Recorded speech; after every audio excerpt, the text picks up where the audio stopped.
اللہ تبارک و تعالیٰ کے فضل و کرم سے ہمیں اپنی زندگی میں ایک اور رمضان نصیب ہو رہا ہے۔ اللہ جل جلالہ نے اپنے بندوں پر کرم فرمانے کے مختلف عنوانات رکھے ہیں، اور یہ رمضان المبارک بھی اللہ جل جلالہ کے کرم کا ایک عظیم عنوان ہے۔ اور اس رمضان کا اپنی زندگی میں حاصل ہو جانا، یہ بھی اللہ تبارک و تعالیٰ کی ایک ایسی نوازش ہے کہ اس پر اس کا جتنا شکر ادا کیا جائے کم ہے۔ آپ ذرا سوچیں کہ پچھلے سال رمضان میں یا اس سے پہلے سال رمضان میں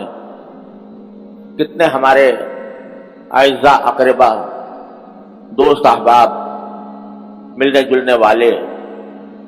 رمضان المبارک کی ان عبادتوں میں ہمارے ساتھ شریک تھے، نمازوں میں، روزوں میں اور دوسرے عبادات میں ہمارے ساتھ شریک تھے، لیکن آج وہ دنیا میں موجود نہیں رہے اور رمضان المبارک کی ساعتوں سے فیضیاب ہونے کا موقع ان کے لیے ختم ہو گیا۔ لہذا جب رمضان المبارک ہم پر سایہ فگن ہو تو سب سے پہلی چیز اور سب سے پہلا کام جو ہم پر واجب ہوتا ہے وہ اللہ جل جلالہ کا شکر ہے۔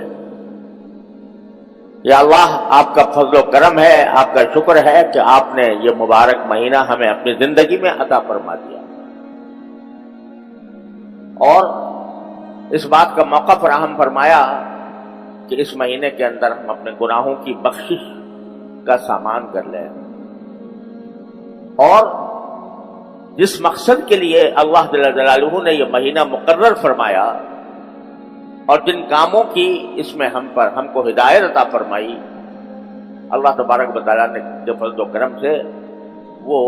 ہماری زندگی کا ایک اہم سرمایہ ہے۔ اللہ تعالیٰ اس سے ہمیں صحیح فائدہ اٹھانے کی توفیق عطا فرمائے۔